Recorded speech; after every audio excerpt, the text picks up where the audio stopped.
These guys are ridiculous. These guys are ridiculous. Now, how about them damn Celtics? And we are back with another How About Them Celtics video. Sam and I are here recording on Thursday, August 1st. Finally August, finally the time RJ always mentions in his emails, the dead period of the NBA calendar. We've got nothing for a couple months here, even September. I feel like no one talks about September because it's always, August. September's, I would argue, worse. So we'll be chilling for the next couple months here, talking about stuff. But we're going to be here every day no matter what. How you doing, Sam? Doing okay. I agree with you. September is like the false hope month because you think of September and it's like we're almost there, we're almost there, we're almost there. Like, yes, in fact, we are almost there. But on the other hand, we're so close that everything's pretty much finalized and there really isn't that much news. Like, training camp hasn't started yet. Maybe we'll get some training camp signings, but even then, like, we've heard about Exhibit 10 guys like Tristan Aruna. We know that the draft picks will be there. Like, I don't know how many guys are actually going to invite to training camp because there's only that one roster spot. Yeah, there's not much going on. You got Team USA. Once that wraps up, it'll be pretty nothingness. But we're gonna talk about all of the epitome. What do you want to call it? The hate, the disliking, the goalpost moving. Yeah, goalpost moving. No one likes the Celtics, right? Everyone absolutely hates the Celtics, and you get it because they're so good, and a lot of other fan bases just don't like the Celtics, just like the Celtics don't like a lot of other fan bases. It's whatever. But it's just like it feels like this is the most hated championship team in a long time, even though they're just like boring. Good. Like, yeah, good and boring. And that is the whole reason why people dislike it, because there's no talking points. There's no, oh, this is the Nuggets' first title in history. This is the Bucks' first title in 50 years. This is, oh my God, Steph's finally going to win Finals MVP. Oh my gosh, the bubble is crazy in general. Like, there was enough storylines just the bubble because of that, got hate, right? In fairness, it did. No, it definitely got hate, but like at least there was a storyline. Like there were storylines there, and the hate was driven from the storylines of people not thinking it's legit, which it was legit. I know you might not want to say it is, but it absolutely was. 2019 was the Raptors winning their first ever because of Kawhi. Like, there have been storylines for every championship, and it didn't really feel like there was one that the national media could cling on to with this one at all. And so you just got this influx of, is Jaylen Brown actually the best player on the team? Is Jaylen Brown mad at even after they won? Is Jaylen Brown mad at Derek White because he made it? People got mad at me on a video because a couple weeks ago because I said, oh, I didn't really see this. I forget what exactly I said it about. Like, oh, I didn't really see people trying to discredit Tatum for having a super team. When in reality, what I meant was I didn't necessarily see that specific thing as much, but there was obviously is Jaylen Brown better than Jason Tatum? Is Jason Tatum capable of doing this if he can't shoot? Like, there were all these other narratives, and I was just being too close-minded and like only thinking of that one, when in reality, the entire playoffs was just people trying to make up any possible negative thing they could say about the Celtics, whether it be the injuries or Jaylen Brown winning the MVPs, or Kristaps Porzingis being hurt, or Luka and Kyrie being the best two players in the series. Like, everything they could possibly concoct to discredit the Celtics. And even now that they've won, it's still happening. And the root of it all is just that they're boring. They're so good that it's boring, and people have nothing to think about. Well, it's so funny that you like went down the list, right? And you were like, well, this guy got his first championship, and Steph finally won Finals MVP, and like the whole nine, right? Like, especially with Kawhi and the Raptors winning their first title. All of those things, like, you could look and channel this in a positive way that, oh my God, the Celtics have done it. Jaylen Brown and Tatum have their first title. They're only 26 and 27 respectively. How much more can they do? How much better can they get? What is the window for this Celtics team? Like, how great can they be? But instead, it's every possible negative nitpick that anybody out there can come up with. And the reason is because all of the narratives in the playoffs were so heavily anti-Celtics, or at least anti-Tatum, where it's like, this guy's getting carried. He's not doing enough. He's benefiting too much from his teammates. All of that. Now that they've gone out, they've won, they really can't say anything. Like, Tatum was pretty much like, what are they going to say now? What they're going to say now is they're literally going to make up things. We talked about in the pod. They made up aura. PrizePicks is America's #1 daily fantasy sports app with over 5 million active members. PrizePicks is the easiest and most exciting way to play daily fantasy sports. Unlike other apps on PrizePicks, it's just you against the numbers. All you do is pick more or less on 2 to 6 player stat projections and watch the winnings roll in. Get in on the daily action with your friends and become a part of the PrizePicks community today. With PrizePicks, you could turn $10 into $1,000 while watching Team USA rack up the gold medals this summer. You can make a PrizePicks lineup of players across basketball, soccer, tennis, golf, and more in as little as 60 seconds. Just pick more or less on 2 to 6 player stat projections and you're locked in. PrizePicks is available in more than 30 states across the country, including California, Texas, and Georgia. Sam and I use PrizePicks all throughout the NBA playoffs as the Celtics were making their run. If you guys tuned into the pregame show, you saw it. We like Drew Holiday blocks. We always picked Jason Tatum to get a dunk. That was a lock for us. And we always picked less on the opposing stars' points. Download the PrizePicks app today and use code CLNS for a first deposit match up to $100. That's code CLNS on PrizePicks for a deposit match up to $100. Pick more, pick less. It's that easy. To be like, Tatum isn't good at this. Like, Tatum doesn't have this. Tatum's post-game comments after they won the title weren't good enough. Like, Jack, that was what people talked about when they won. Tatum wasn't good on the mic after they won. That's what they had to say. They didn't say, oh, this guy finally did it.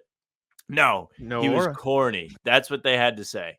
Then you move along here, right? Like, people are talking about he's corny, no aura. Then he makes Team USA, plays a pretty decent set of games in the preliminaries, gets benched in game 1. It's everybody's Christmas. They can't believe it. This guy isn't as good as the other stars. They finally get to trash him.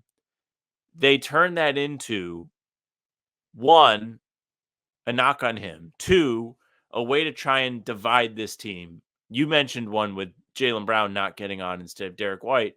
And instead of when Derek White got on the team, people being like exactly what you said in like September, October.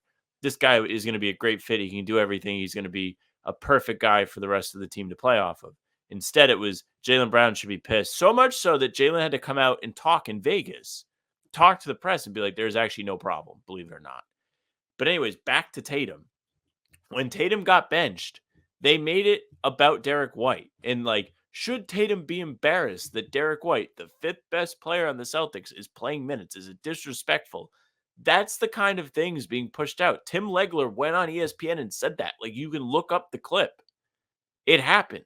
That's what people have to say. Not, oh, wow, Derek White is a fantastic fit on Team USA, and he's getting increased minutes every single game because they are realizing how great he is.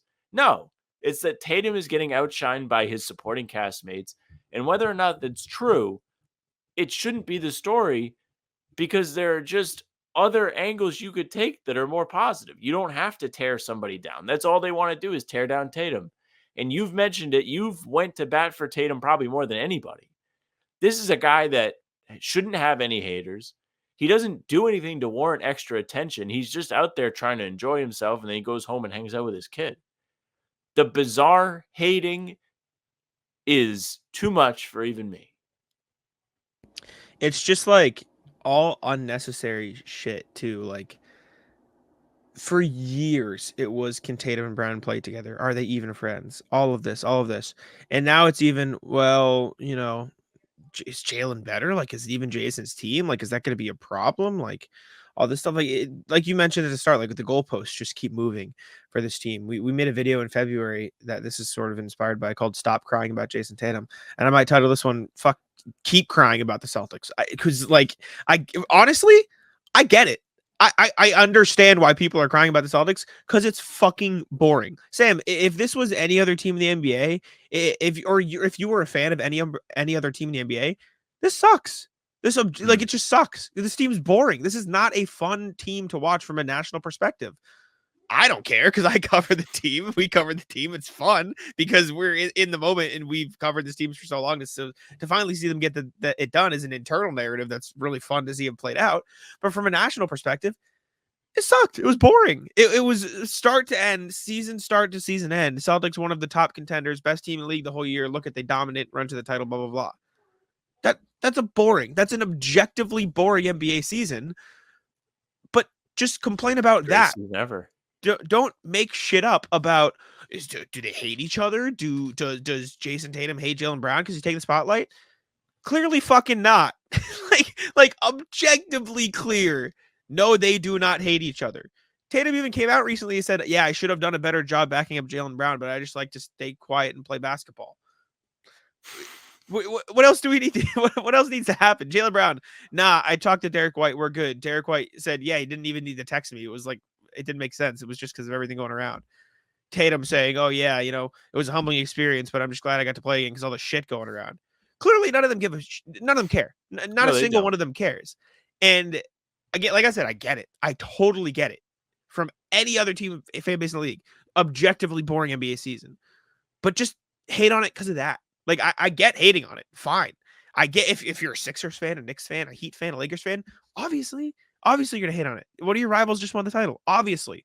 But hate on it for a valid reason, especially like the national media. Stop making shit up. Perk being, 1A of the bullshit, which shocker you don't get invited back to things after Yeah, all he's this. been like banned. It's just like just get mad because it's boring. Don't make shit up. That's where it gets to like loser talk. Like I get it. I totally get it, but at least hate on it for what it is. I was writing there by the time this comes out, there should be an article on Celtics blog that I wrote about this stuff. And I was writing it and I was just like, wow, I sound like a homer. Like I usually like I write like sarcastic stuff and I'll kind of make fun of the team. But I very rarely find myself like being like, okay, everybody's being a little bit too harsh or like this is stupid. Why is everyone talking like this? And I was writing it and I was like, wow, I sound like a 15-year-old version of myself being like, how can anybody hate this? Like you guys are all stupid. In reality, I don't think it's my bias. I just think it's like, yeah, this is really fucking stupid. Like shut the fuck up. You don't need to be like these guys hate each other. They clearly don't. It's a team full of guys, not only guys that are great at basketball, but they just seem to be like great guys. We'll talk about the Jalen thing on the podcast probably, but he just like launched a whole new foundation. Like they're just out there trying to make the world a better place. They play the game the right way. Game Time is an authorized ticket marketplace of Major League Baseball, which makes getting tickets faster and easier. Prices on the Game Time app actually go down the closer it gets to first pitch. I remember my dad taking me to Fenway Park as a kid, getting to watch David Ortiz and Dustin Pedroia sitting in the Green Monster and taking in all there is to love about the iconic ballpark. With killer last-minute deals, all-in prices, views from your seat, and their lowest price guarantee, Game Time takes the guesswork out of buying MLB tickets. Taking a look at my Game Time app right now, I see plenty of great deals to watch my favorite sports teams and my favorite tickets to Noah Khan. You guys know that's my favorite artist. I even used it while in Las Vegas for Summer League to get tickets to a women's basketball game. Some of my favorite features in the Game Time app include letting me see what the price is going to be with fees included. It makes so much easier to take a look and see what the actual price I'm going to pay is. Also, you get to see exactly where you are sitting. It's a great way to know exactly the experience you're going to get. I also love the fact that you can get great last-minute deals. Save up to 60% off buying last minute for sports, concerts, comedy, theater, or anything else. Take the guesswork out of buying MLB tickets with Game Time. Download the Game Time app, create an account, and use code CLNS for $20 off your first purchase. Terms apply. Again, create an account and redeem code CLNS for $20 off. It's why it's boring. They move the ball. Tatum doesn't have to be a guy that's like, I'll do everything, even though he led the Celtics in points, rebounds, and assists in the playoffs, which people don't bring up when they talk about him being a part of their success. They won't talk about that. Yeah. Quit bitching about the Celtics or keep doing it. You know, honestly, what's the Tatum slogan for the Jordan ad? Don't stop disbelieving. Is that what it is? I think I so. think that's what it is. Yeah, I think so. Yeah, don't stop disbelieving commercial. I get it. I understand, but like, at least hate on it because it's boring. Don't make shit up. You want to do a quick glance at opposing teams' Reddits to see if there's anything on there, just to wrap Sure. up the video. Let's take a look. I thought of it because it popped up. I always get the Heat's Reddit confused. I think it's just r/Heat. It is Because just it Heat. gets Yeah. the weird. Probably not. The Heat Reddit's probably a bunch of we're getting this guy. I don't know. I don't know if there'll be a ton of that this summer. This feels like a weird. I feel like Heat fans are slowly turning on their team. It's less of we're getting this guy and more of what the hell are we doing. It's probably a lot of Eric Spoelstra. Please let Bam shoot the basketball. That's true. I'm not seeing. This is probably just gonna be all Bam. Yeah, Maybe some Embiid stuff. yeah. I don't see much Celtics stuff on Control F. Yeah, nothing here. We can do Lakers. Maybe Lakers are saying stuff. What is the Lakers They got subreddit? their guys playing too. r/Lakers. It's true, but they're ill. It still says 18 titles on their wiki page. Losers. Just go change Let's it. see. Anybody can change it. It's true. No, I don't see any Celtics stuff here. I wonder if I just search Reddit for Jason Tatum. See what comes up. That'll probably you go on that NBA subreddit. There you go. That Halliburton one. Let's see. Including Tatum here is disgraceful. Halliburton is clearly carrying the bench cheering. Sadly, though, that's what happened when Book, Drew, D. White, and KD and LBJ pop off. They'll get some time for sure, etc. We got to be the only country that hates on our own guys who are repping us like this. What is wrong with some of y'all? Let's see. Anything? Oh, this is the Celtics subreddit, so this will be slanted towards Celtics. Anyways, like I said, realistically, as I say with a lot of this type of discourse, it doesn't really matter. Like, it doesn't affect the Celtics in any way. It doesn't affect the way they're going to play. They clearly don't care about it. So fans shouldn't invest too much energy about it. The biggest problem for me is like the media just making up narratives and stuff that's clearly not true. And I get you have to do it for talking head shows, but the reality situation is the Celtics were just a very boring team. And spoiler alert, they're gonna be boring again next year. Like, they're just boring. They are just really, really good. There's no fun storyline. There's no who can they trade for to help LeBron James. There is no Will, Dame, and Giannis turning around in their second season. There is no Will McHale Bridges. How will they fit into the new roster? They literally brought back 13 of the 15 players they had on the roster, plus both of the two-ways. They are the exact same team. Everyone around them changed to try to beat them because that's what you do when a team wins the championship. They're going to be boring. At least hate on them for the correct reason. That's where I leave it. That's just all it is. Suffering from success. DJ Khaled. Yeah. It's just us trying Tough. to create content. It's like DJ Khaled with his like forearm on the window looking down. Suffering from success. Anyways, let us know what you guys think. We appreciate it very much. Make sure to leave a like, subscribe to the YouTube, and I'll let Sam take it out. Yeah, thank you very much for listening and watching. Make sure you subscribe. Leave a like, comment, tell us what you think of all the bullshit. If you subscribe, you're going to see all of our daily uploads coming at you with new content at 5 a.m., whether it's full pods Tuesday, Thursday, Sunday, other videos in between, game recaps, morning after each game. We've got you covered. You want to follow us on Spotify and Apple too. All of our pods and recaps will be there for you. If you follow, they go right to your feed. Leave us a 5-star review. We'd appreciate that. Email us, hptcpod@gmail.com. Tell us the most ridiculous piece of Celtics slander you have seen. We love to hear from you guys. Definitely email hbtcpod@gmail.com because we're going to check them on the shows. You can find us on socials at How About Them C's for Twitter, Instagram, TikTok, Facebook. Streams are there. There are Jack's Twitter's at Jack's1NBA. Mine's at Sam LaFrance NBA. That's it for us. Bye. Tic-tac